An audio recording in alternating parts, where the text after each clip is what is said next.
Hey everyone, and welcome to a somewhat impromptu and last-minute episode of the Panjwai Podcast live. We're not going to take a whole lot of your time today, but a lot of stuff's been happening in Afghanistan and Panjwai, and we kind of wanted to talk about it a little bit. Just Luke and I offer some of our thoughts, and then kind of address some of the things that have been going on. So, Luke, your backdrop's a little different. What's going on with Yeah, so I am in between housing situations right now. If anybody out there is trying to buy a house, you know the pain. It's pretty much that way coast to coast. And so we were crashing with my wife's parents for a little bit while we're segueing back into an apartment because we couldn't get a house. So we're having to rent again at increased prices. Yay, fun. Super exciting. Yeah, But in the grand scheme of things, probably not a huge deal. no, it's not. Because the reason we weren't even really planning on doing a broadcast today. We were planning on doing one next week. But on July 4th, the dominoes started to fall in Kandahar and specifically in Panjwai. And we wanted to kind of have a chance to talk about it because just the way that we record the actual podcast, it would have been weeks and weeks and weeks before a recorded podcast would have made it out. So we wanted to make kind of like a timely episode and talk about it. Give you guys some thoughts, to ask some questions in the chat, or offer some thoughts in the chat, and we could address. So we'll be on for an hour, so feel free to join us. Yeah, I think the big reason that we wanted to hop on here is because we've gotten a lot of messages from a wide range of people about Kandahar and about Panjway falling, and it's disheartening to hear. And actually, for the most part, it's not bothering me because I know a lot of people have been bothered by it. But this morning when I woke up, I was thinking about the Terps, and we got some messages from some guys that were pretty desperate to include a message about from a young man whose family was systematically being wiped out by the Taliban. So it's a great danger that they take for helping us out there. And they go through measures to protect their identity, but it's basically impossible. And so that was bothering me this morning that the Terps were getting put under the gun, literally, and that we've basically turned our back on the Afghan people in a matter of a few weeks. We've gone from, somewhat support to nothing. And I'm not sure it's a legacy that will be remembered well. So that kind of bothered me a little bit this morning. Not so much the idea of the Taliban taking it back, because that's not a surprise, but the aftermath of that is disappointing. Yeah, and I think it's going back to it not being super surprising. You and I have had the benefit of seeing the signs of this coming for a while. Mhm. The big offensive back in November when they seized Sperwangar and they made a big push into Panjwai. We've been talking to locals that have said, "Hey, they're running the show. It's not official, but they're as long as you're in the rural areas, the Taliban's in charge." So, really, taking the district center on Sunday was just like a formality. Yeah. It was something that we expected to happen. What I don't think anybody really expected to happen was for it to kind of be the part of the domino of the very rapid cascade Yeah. across the country. I mean, Panjwai is Taliban homeland. We knew they were going to take it back. There should be no surprise. No one should be surprised about that. Um, but the fact that we're seeing, as of 4 hours ago, Taliban fighting in the city, in Kandahar city, fighting block to block with Afghan forces, that's a little bit surprising. Uh, Yeah. Yeah, it is. And it's very bold on the Taliban's behalf to take these sweeping measures basically on the footstep or on the heels of American forces withdrawing. Um, and I think that it's interesting to see how I think they are politically savvy enough to understand that right now is the time to do it, because in 6-7 months, whatever, maybe somebody would be the American public or the political system that's running this country right now would be more willing to drop a few bombs or send some troops in or whatever. But the fact that they're doing it right now, that's fresh in the news. It's a PR move and it's a power move at the same time. It's not a coincidence it happened 2 days after our last aircraft departed Baku. Yeah. We no longer have aircraft in country capable of doing something about it. It's 100% on the Afghans. Hmm. A week ago, we probably still had the ability to do something, but Yeah. now they know at this point, all the Americans or wherever they are, I'm not 100% sure where they are, Yeah. but, the opportunity kind of striked. And as it's kind of mentioned in the chat and Luke already alluded to, the people that are hurting most are the Afghan people. Yeah. Um, And while I feel for all of them, and I definitely don't want any of them to be hurt or killed or watch their families killed, certainly not at all. Hmm. I do have a special kind of place in my heart for the interpreters, because these are people that were out on patrol with us. They stepped outside the wire. They not only risked their own life and limb just to be out in a combat zone for the dream of a life in America or Canada, um, but they exposed their families to that risk, to their identities being disclosed. And when we leave, there are going to be police stations and intelligence agencies and government buildings. They're going to be ransacked. Like, nobody's identity is going to be safe. And that we're waiting to the last minute to try to do these evacuation flights for interpreters, both on the American and Canadian side, to me, it's atrocious. Yeah. And Yeah. somebody asked me the other day, why do you think they waited so long? Already was a mar, and nothing about that is the way we left is just gonna make that gaping wound even more severe. Phillips brought up a good point in the chat. He said him and Tom Evans which both of them featured guests. Go check out their episodes, download them. But he said Evans and I were discussing how our behaviors towards terrorists will likely impact our ability to work with other countries in the future. That's a good point. When we go to war again, let's say in a theoretical thing, we go to, I don't know, Moldova to help fight off the Russians or something. They're going to see what happened in Afghanistan. But man, I don't know if I want to help these dudes out because they left them out to dry on the back end of that thing. So yeah, that's a good observation, Bill. And somebody once asked me why. It was probably last week. Someone asked me, why did they think it took us so long to take action, to start getting the guys out? And honestly, it's because it's not my problem. It's the next guy's problem. Yeah. We rotate through generals, we rotate through presidents, we rotate through Congress. Everyone's focused on right now.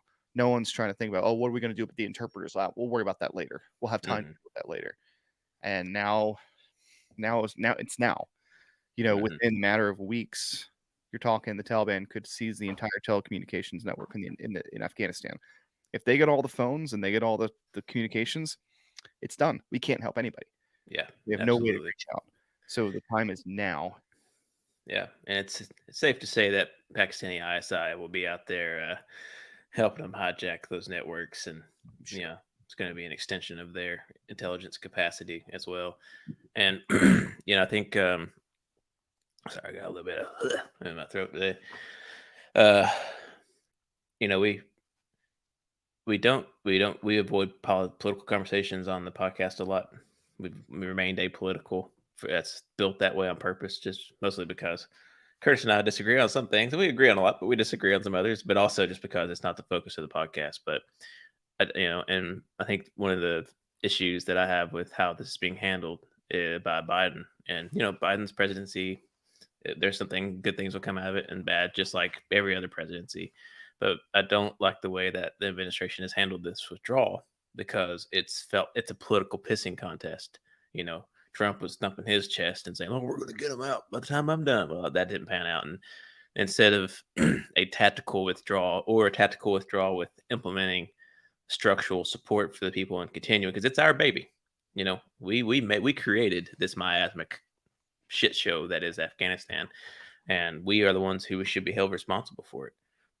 We don't have to have 70,000 troops on the ground, but you can have 2,500 and a shitload of F-16s and Apache helicopters, and a handful of secret squirrels out there running around dropping bombs, and that's, relatively speaking, it's not that costly. And that's kind of what we've been trying to do. But this goes way off the rabbit hole about the war in general, is that we haven't really been fighting a war in Afghanistan for about 10 years. Yeah. We gave up trying to kill the Taliban a long time ago. We put so many rules. We put so many rules between, people finding and people killing members of the Taliban, that I can't in good faith say that our goal has been to win the war in Afghanistan for a while. Not since April of 2003. Nobody gave a shit in Afghanistan starting in April 2003, and we're seeing the cost of that now.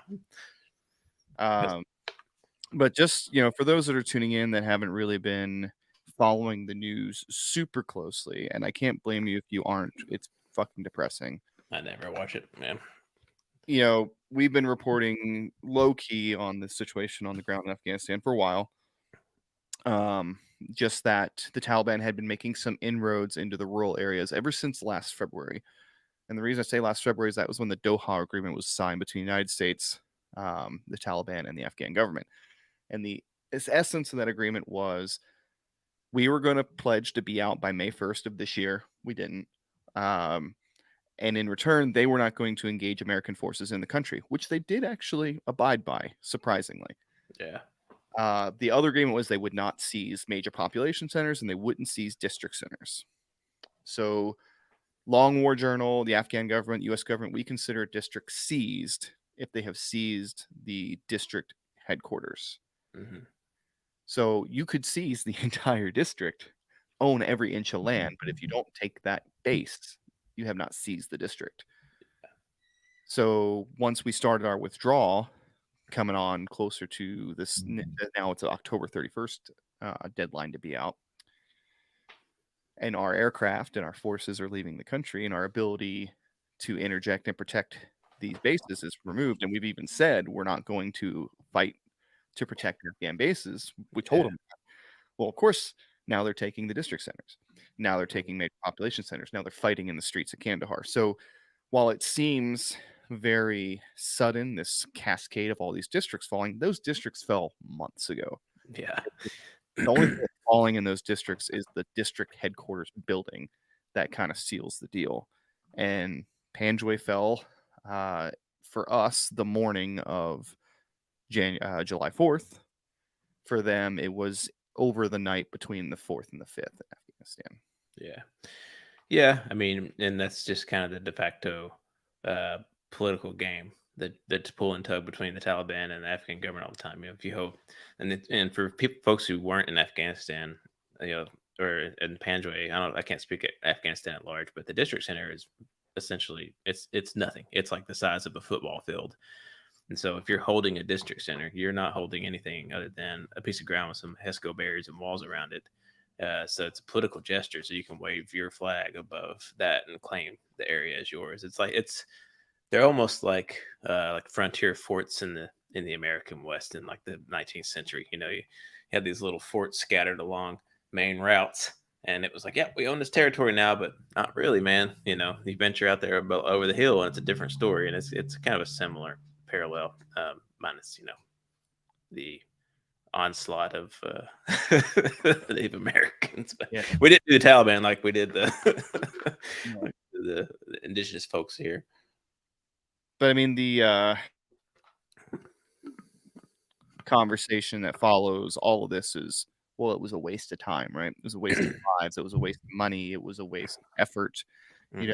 And a lot of guys, I could see it. I could see that they were really struggling. Like, well, fuck, what the fuck was it even for? What, all those lives wasted? And we've had the benefit of being able to see this coming and process it ahead of time. And I think you and I are kind of on square ground on this one, and just that Mm-hmm. you can't look at it like that. It's we don't decide policy. We don't decide the large grand scale. These are politicians. These aren't even military decisions that we're seeing play out. These are political decisions that are being played out, both on our side, from the American side, from the Canadian side, NATO, but really, the Afghan people have a role in what's happening in their country right now. Yeah. They made decisions themselves that have set themselves up for these failures. Like, it's not 100% even just on the Americans, No. but it sure as shit isn't on you if you were PFP carrying your saw through Panjway in 2012. It just you didn't affect this one way or the other. Yeah. You were there for each other. You were there to do your job. You were there to get home. You're there to get your other guys home. Do not take all of this Yeah. as if your failure. It is not your failure. you failed when you got fired from Taco Bell and walked across the street to the Army recruiting office. That was the only failure you did. There was a quote that somebody mentioned in one of the comments, and it was, "I won my war." Yeah, it's a nice way of putting it. Everyone fought their own war, and you won your war. Don't worry about the rest of this stuff. Is it sad? Yes. Is it tragic? Yes. Is it a waste? Objectively, yeah. Yeah. But it's not your fault. Yeah. It's not your bird and the bear. Yeah, and it doesn't have to be a waste for you. I mean, you can, I think if there's something I've always known, but doing this podcast has certainly expanded the depth of my awareness of this. But it's that I am eternally grateful for having gone to war. Now I have the privilege to say that because I don't have any holes in me. I'm not missing any legs, and we lost our guys, and it's heartbreaking and tragic. But I didn't lose any really close friends either. Everybody that I knew I knew them, but I didn't know them intimately. Like, say, God forbid, one of us had been killed or something like that. So I know that those effects weigh on people differently, but I'm thankful for it because it's such a negative experience. It's steeped in negativity and brutality and difficult, adversity, all of those things that are associated with war. But in between the little slivers of or in between all the clouds, all the shittiness of war, there's this little slivers of positive. And it's going to Afghanistan, stomping around Panjway, seeing the things we did, getting to do some of the stuff we did. It has been largely a positive and reinforcing experience for me, a foundational experience. And so, my challenge to some of the guys who are maybe having a hard time with this news coming out of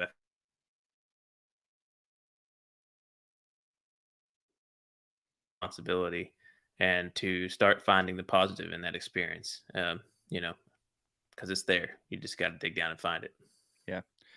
We had a couple comments in the chat that I wanted to address. The first was from Mike. He says, why didn't they put more focus in the Horn? If it's the spiritual birthplace of the Taliban, a lot more focus should have been spent. And initially, Mike, I kind of had the same thought until we talked to Major Chris Persons a couple episodes ago. And what he basically explained to us is that, the Horn of Panjway is really significant to the Taliban, but it's not very significant to the Afghan government. There's nothing there that they need to hold in order to shore up their power. So it's a largely symbolic place for the Taliban, but the central government, it's just really not important to them. Whether that's the correct way to look at it or not, that's why they didn't dedicate a whole lot, and they haven't dedicated a lot of resources to the Horn of Panjway for years. When I Yeah. flew over in 2017, it was basically I mean, that'd be like the Russians trying to take over Lynchburg, Virginia, because that's where Jerry Falwell's from. It's like, it's who gives a shit if you're trying to take, strategically important place. yeah. So and then another one was, how can we explain such bad morale the ANA obviously has? And I would say it varies between the ANA units as to where the morale is. Yeah. And we've had some good conversations and also some with some future guests about that. One thing is that there was a very misguided decision that had went back and forth throughout the war in Afghanistan to not geographically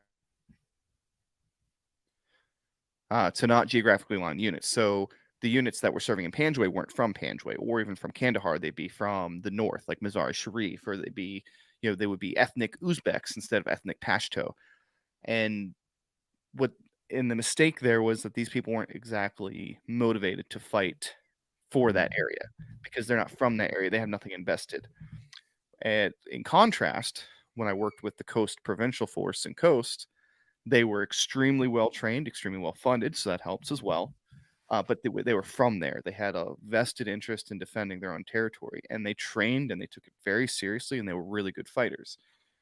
So I think part of that is that the central government, the forces that are still loyal to them, they're not necessarily loyal to all these districts that they've been assigned to, so they're not putting up a huge fight. Yeah.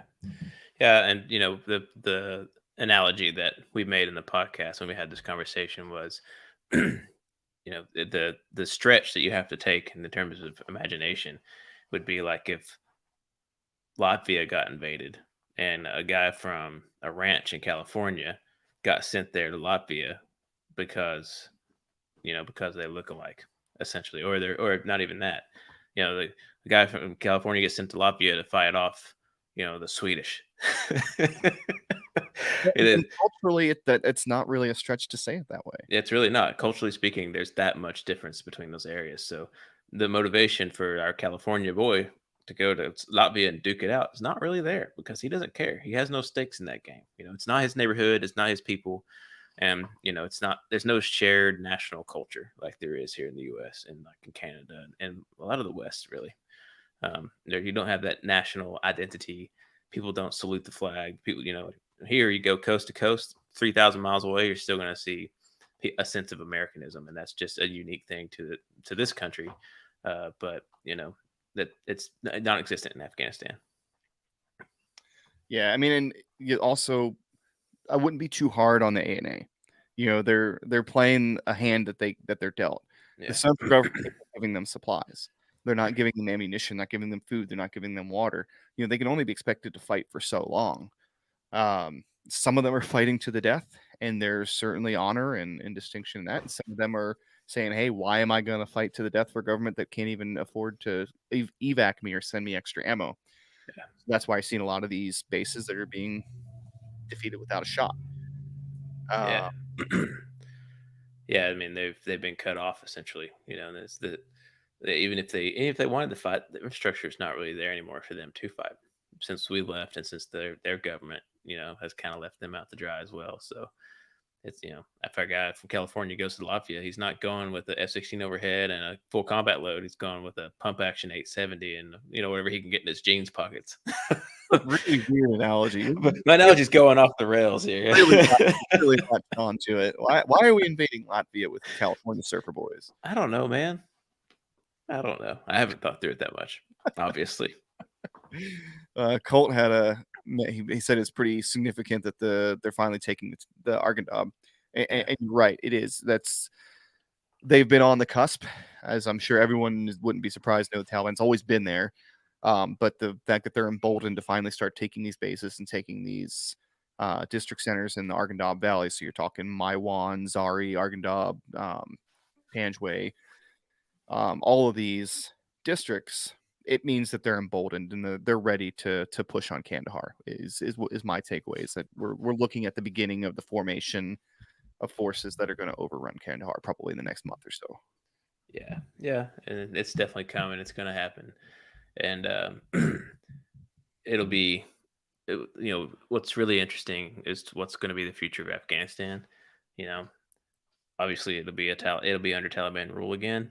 I kind of wonder if the Taliban is going to be as receptive to Islamic extremist groups like they were before 9/11. I'm going to guess probably, but we might just be right back where we were on September 10th of 2011, and that the next Al Qaeda might be camping out in coast, planning an attack, and they're going to have a haven there because the Taliban will allow it. And I suspect that it's going to be hitting a reset button in terms of it'll look like it did 20 years ago. Nothing really have changed other than a bunch of people have been killed. I'll respectfully disagree. I think they're going to be less inclined to support foreign extremist groups, and the only reason I say that is because they're actively fighting against ISIS. Like the Taliban is fighting against ISIS in their own borders. Mm-hmm. One lesson that the Taliban learned from all this is that if they're going to be the out front and obvious, overt leader of Afghanistan, they're not going to be able to host those organizations because, if they're going to drive around in armored vehicles, we're pretty good at dropping bombs on armored vehicles. Yeah. I think, I mean, I agree. That's kind of my impression because they learned their lesson, and like you said, I think eventually they'll want to be seen as a legitimate power in the eyes of the West and the eyes of the world at large. It may not be one that we like, but it'll be one that's kind of there. And I think they want to play on a bigger scale than they were pre 9/11. And if they start allowing, extremists to set up shop in Afghanistan, obviously that's going to negate, the world's perspective of the Taliban as a legitimate power. Right. And we've said all along that we're going to play whack-a-mole with that in Afghanistan. We will continue to drop bombs in Afghanistan if it's against terrorism targets. Yeah. So Al-Qaeda, ISIS, any kind of organization like that has more than just regional interests, we're going to blow them up. Yeah. And there's actually some comments in the chat that I'm going to let you address, Luke, based on your background, talking about what you think China's role is going to be going forward. So I think now, obviously, I don't know this, but just from my years of study and traveling in China and talking with the right people, China's always been there, and they've been there while we were there. I suspect that probably not directly, but indirectly through ISI, they've supplied the Taliban with weapons, and we saw lots of Chinese made weapons. Those little red motorbikes and the Taliban use are all over the place in China. And so I think that they've always been there. I think they've always worked against American interest in the country, but not in like a spy thriller novel way, but just in kind of like a low key, soft extension of their presence. Right. Now that we're pulling out, I mean, I could see China. Now, this is a way crazy theory. If they could get through the little nubbin of where they border Afghanistan, I could see them pulling a move like the Russians and trying to get down to uh, um, the Indian Ocean. And is that why is my geography shitty right now? It's not terrible. I mean, they'd have to take over Pakistan first, so that would be kind of an issue. Yeah. I mean, they'd have to. I think they would probably be smart enough to even bypass Pakistan, like just plow through Tajikistan and go down. Oh yeah, I see what you're saying. Yeah, I don't know. I don't know if that would ever happen or not. They'd go through Iran, maybe. Nah, they're buddies with Iran. I don't know. I'm not no expert, but Yeah, I don't think China has conquering aspirations in the area. I think yeah, they've proven themselves at this point to be more yeah. diplomatic and economically interested. So I would And say that's that what they'll would do is they'll take do over. the same thing they're doing in Africa. Because they don't give a shit if it's Taliban or not. So they're going to invest money in the infrastructure. Lithium mines are all over Afghanistan, and that's going to be something that people are going to fight wars over in the future. So but yeah, they'll have their presence probably more heavily felt now that we're leaving. I think they'll start funneling money. No, I think you can expect to see a lot more overt involvement of the Russians, the Chinese, Yeah, India. India is already highly invested in Afghanistan. They've shown no interest in pulling back that investment, yeah, and Pakistan as well. So, you know, it's going to be interesting to see how the next couple of years pan out militarily, but politically, I think all of those groups are going to have it.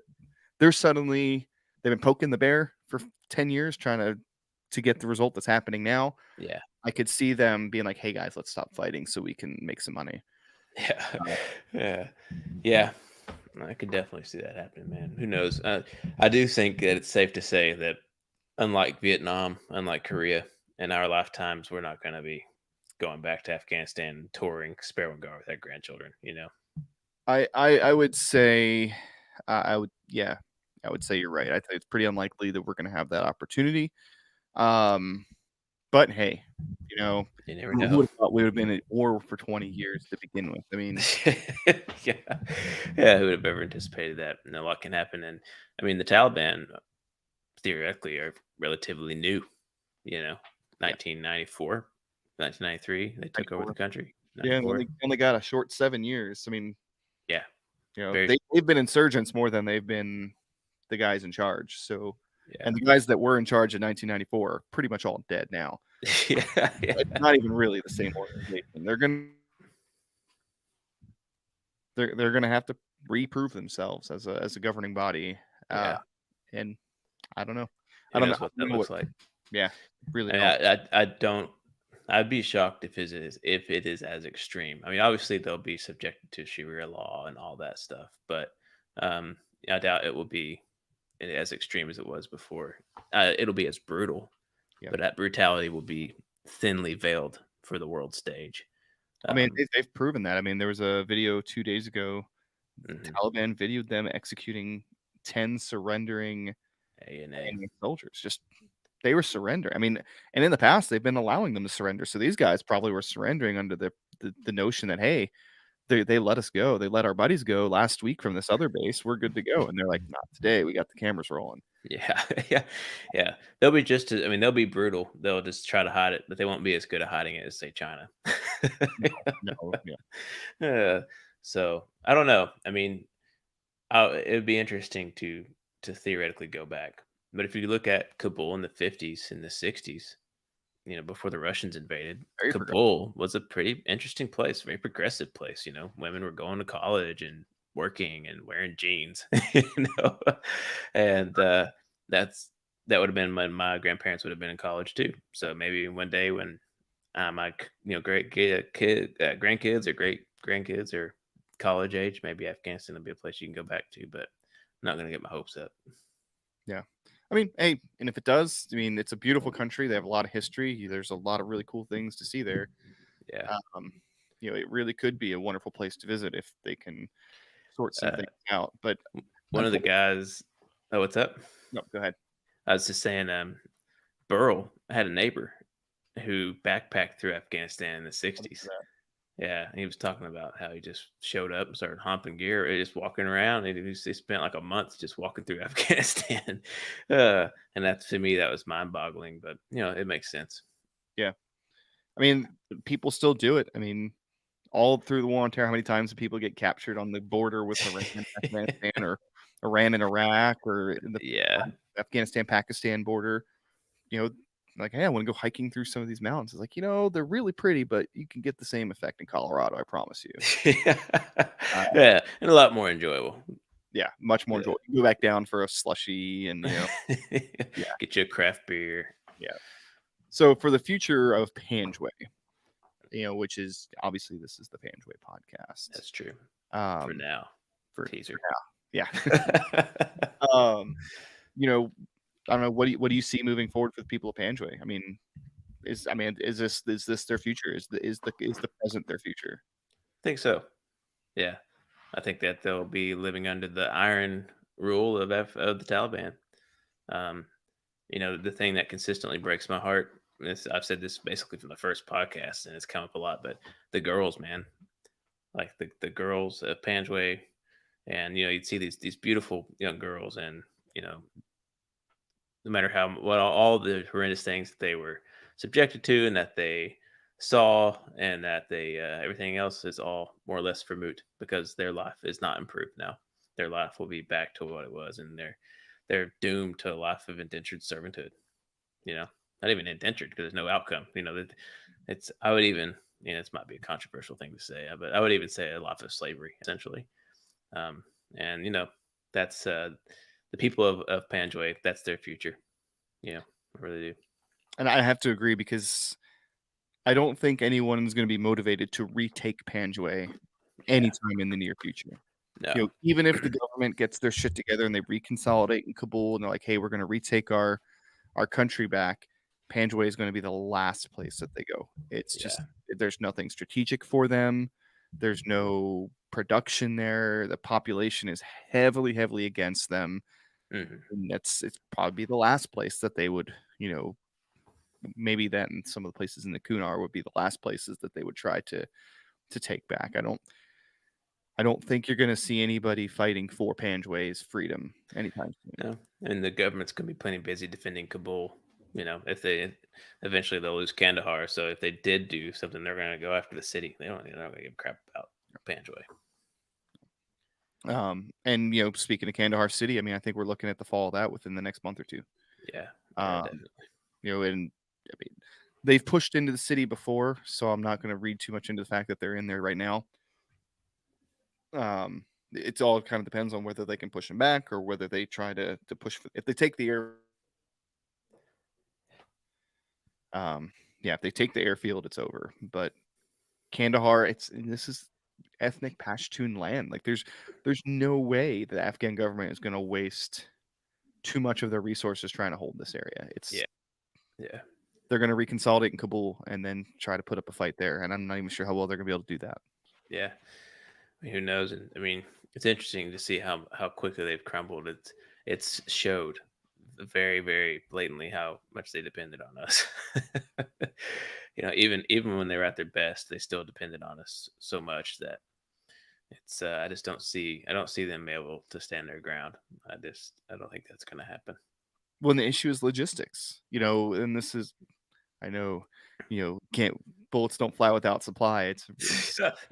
But Yeah, one of the strengths of the United States military isn't really that we have the greatest fighting force in the world. I mean, I think we're the coolest, but that's besides the point. It's that we can put a brigade on the ground in 72 hours anywhere in the world. It's that we can supply that brigade indefinitely with bullets, food, water, medical supplies. yeah. Afghanistan can't do that. They can't I even. mean, I mean, the soldiers in the bases in most of Afghanistan, they don't even subside off of their own supplies. They go into the local areas and buy food in the local markets. Like yeah. you can't win a war that way. There's like logistically, you have to have those supply chains. They don't have it, and they can't. They won't. The only way they can do it is if they're centrally located in one place, Kabul, and then maybe they can pull it off. Yeah, yeah. But I just I'd like to know how many pogues are there for every infantryman? I, Like I 10 don't to know, 1. 1,000 to 1 easily. Really? Oh, for sure. I mean, it's probably what 100,000 infantrymen. We have them, so 10 to 1. We'll call it 10 to 1. Yeah. Maybe it's 10, maybe 10 or 20 to 1 or something like that. But What are the numbers? That's interesting. I've never it's really like thought about it. 60 to 100,000 infantrymen in the Really? army. No, that can't be right. That's too many. No, that's way too many. I Yeah, mean, it's like more like 30. probably 30 or 40. Yeah. Yeah. Interesting. Oh, Jason Weldon Parsons says, I would suspect Sarah posts a prison in on their objective list in the near future. That's what they were going after in the city this morning. They Oh, okay. were pushing towards the prison. They might have it right now. they're probably duking it out. Well, it's what 2 o'clock in the morning there. Maybe not, but in the morning they'll wake up and get the jihad on. Go take over the prison. Well, I mean, they're fighting at night. I mean, they've captured enough Yeah. pairs of PVS 7s, PVS 14s to retake the night on both sides. So Yeah, that's true. That's true. Yeah, they would. yeah, They never mess with us at night. I know other areas, obviously, it's a different story. Like I get hit at night all the time, but we never got hit at night. I don't think I ever remember. I only remember one gunfight at night, and it wasn't even us. It was the ANA, and they got when the maybe it's ALP. They got ambushed in the bazaar, and oh the yeah, Taliban fucked those dudes up, and they killed like 4 of them. yeah. And we were out there on QRF, and I just remember walking around under nods, looking down those alleyways and stuff, and I'm like, this would suck. Like I felt for the dudes in Iraq having to fight, get out there and do it at night. It's like that sucks, man. That urban environment at night under nods, no thanks. Yeah. So, Anyways, yeah, so that's a tangent. yeah. Yeah. Jason's mentioned they tunneled into the prison in 2010. They did. There's actually been, I believe, there's been at least 2 other breakouts of that prison in Kandahar City. Like historically, they have been terrible about protecting that, Yeah, and that's where they keep like the hardest criminals in the South. yeah, Anyone who served in Afghanistan knows if you arrest somebody, the chances are within 48 hours they're going to get out. So if they have actually stayed in a prison for an extended period of time, man, they must be some bad dudes. yeah, yeah. If they buried him in a hole instead of letting them go back to building IEDs again in a couple months. So I mean, we didn't want this thing to go too terribly long. We've gone almost 40 minutes, but the thing that I really want to keep coming back to was, what our place in all of this as veterans of the war in Panjway and Kandahar. Some of those listening, you did have leadership positions and you did have policy making. So maybe, well, actually, I don't think anybody listening to this was, unless your name is has 4 stars in front of it or used to. But I don't know. I mean, kind of sound off in the chat, and then I'll ask Luke just kind of like, what do you see as our role in history here? Like, how is this going to be viewed? How should we look at it ourselves? I mean, there'll be a lot of ways that it's seen. Politically, I think it'll be seen as a failure. Tactically, the first year will be seen as a brilliant textbook example of a special operations campaign. But yeah, I think politically it will be seen as a failure. I think for us on the individual personal level, it's just going to have to be a chapter, right? I mean, that's something that I've always advocated. Don't let that time there dominate your existence. It was a part of your life.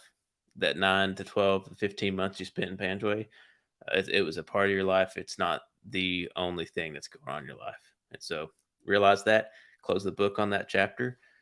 Every once in a while, crack it open, read it, have a good laugh, have a good cry, whatever, but move on, and just recognize it for what it actually is, which is just a few months of your life that was foundational and important, but not dictating. Yeah. And then that's a really good way to look at it. And, Chance Burles is in the chat. Shout out to him. He's a good friend of ours. And when we talked to him on his podcast, we talked about how it gives you tools going forward, how your experience in Panjway gives you things like resilience or gives you coping strategies or give you mental strength and fortitude and confidence, all these things that you can use later in your life. And I think that's what the relevance of these experiences are. whether you did one tour in Afghanistan or you did 12, you pulled something from each of those experiences. And there's not a whole lot of I know this is really hypocritical for a podcast that's been dwelling on this for 8 months now. There's no need to dwell on that experience. Take what you did from it, take your memories, take the good things, take the positive experiences, and then move forward with your life. And the fall of Panjway shouldn't be the fall of your mental health, or it shouldn't be the fall of your stability. It was never your responsibility to keep it from falling in the first place. Yeah, exactly. And well, I had a point. I lost it. It'll come back to me later. But what was I going to say? Oh, well, dead air. Doesn't matter. Nice. Yeah. But yeah, I mean, I think that's kind of just the way to take it going forward is, you did what you were supposed to do. And Perez, I love you, buddy. It is what it is. It is what it is. Yeah, that's what Yeah.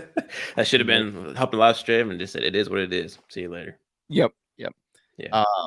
Now, to those that are listening that want to try to help out for the last that we can, and the last thing I think that we can really help out with is trying to get these interpreters back. Kind of come full circle. I will post in the comments. Actually, probably just edit the post and add it to the description. But there are 2 organizations that you can contact with questions about how to get an interpreter out of the country. First is No One Left Behind. That's an American organization, nonprofit, that is helping with the SIV, the Special Immigrant Visa process for American interpreters that help with American forces.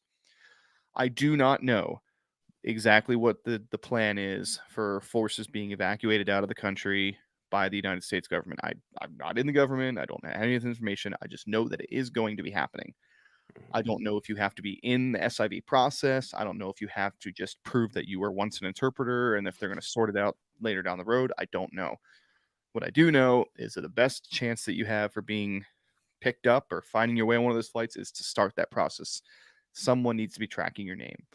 If you're an interpreter and you're still in your village and you've never applied for a visa and you haven't done anything at all, there's a very small chance someone's going to come rescue you. Pretty much zero. You're going to have to go out and initiate the process to get that going along. So No One Left, I think it's noone.org. I'll post it in the comments. The other one is a Canadian organization, and the website's too long for me to say. They are actively requesting that interpreters that serve with Canadian forces register with this website, fill in your email address, and they're going to send you a form. It's an intake form because they're trying to compile a list of names and numbers so that they can advocate for some sort of humanitarian mission. None of these are promises. But if you know somebody that's trying to get out of the country, those are the 2 resources to send them to. And we have limited time. We're talking weeks, maybe even days before communications in the country goes dark. So this is the last thing that we can do for the people of Afghanistan is to try and get as many of them out right now as we can. Yep, for sure. And just keep trying. If you're a Terp and you're in that position, just try as hard as you can. And you're the veterans that fought alongside you guys and seeing you get killed and wounded and get your noodles rocked by IEDs and things like that. We open arms. And if you ever find yourself in the U.S., reach out to the guys that you were there with. Get on Facebook, reach out to us. We can try to put you in touch with somebody and do the best that we can for you in return for the great sacrifices that you guys made for us. So, on the topic of positive, I regained my thought, and I think this is where we'll end it. Is we've really been striving to dig the positive out of this. And season 2, we were basically done recording episodes. But I think season 3, if I do it, I'm exhausted. We're doing a season 3. Yeah, we're doing a season 3. I think the theme is going to be positive. I think season 1 was what was the first season's theme. I mean, it's pretty much just Spurwingar. Yeah. Season 2, the theme was kind of like everybody's experience, like every person, every possible angle on the experience. Season 3 is going to be what's the positive. Yeah. And so I think that's something to focus on, something to mine out of the memories and mine out of that chapter in the book. And going forward, I mean, we have a few interviews left for 2, and then obviously 3. Every interview we do from this point on is now looking back at a war that is finally over. Mm-hmm. For now, at least, Yeah. So it's going to be a different perspective. I mean, it's how many times during the podcast have we joked about, oh my gosh, we're still there. Now we're not. Yeah. So it changes things. And it is one thing to mentally prepare for it. It's another thing to watch it happen live on TV or to watch it live there. Mm-hmm. So I understand why people are trying to get over the hurdle here, but yeah, I think you're right. We need to. It's hard. It's going to be hard for a lot of people to find the positive, but as we get further distance from the collapse, I think Yeah. it's going to be easier to find some of those positive, and that's all we can do. As much as I'd love to hop in an Apache and throw Luke in the front seat and fly on over to Spurwangar and take it back for a day, I mean, It'd be fun. it would be fun. As long as I'm 3,000 feet in the air in Apache and they haven't like magically got some kind of anti-aircraft weapon. Sure. Yeah. If they do, it's just going to be a long ride down, or a short ride down, I guess. But yeah, for sure. like I said, and as much as it sounds cool to be able to feel like I want to go back and fix it, it's over. It's out of our hands. It was always out of our hands, really. It was. Yeah. So I want to thank everyone for tuning in. I hope I'm going to answer that question. Andrew Brown, CAF is closed down. Like, there are no Americans at CAF. CAF has been turned over. There are no Americans at Kandahar Airfield anymore. Can't wait to see the Taliban posing in front of TGIF. Right. With their milkshakes. Their Nathan's hot dogs. With their Spring Break Kandahar, Kandahar Airfield t-shirts. That'd be great. If they do it, man, it'd be so funny. But, thanks for tuning in. I hope that some of what we talked about was helpful to people or informative to people, or at some point we just felt it was appropriate for us to talk about it and do it in a timely manner. So, indeed. Luke, got anything else? Sorry, I'm choppy and incoherent this evening. I'm tired. Still a little hungover. All right, hungover at his in-laws' house. That's what I like to hear. Nah. Yeah, thanks for tuning in. Next time. Yep, till next time.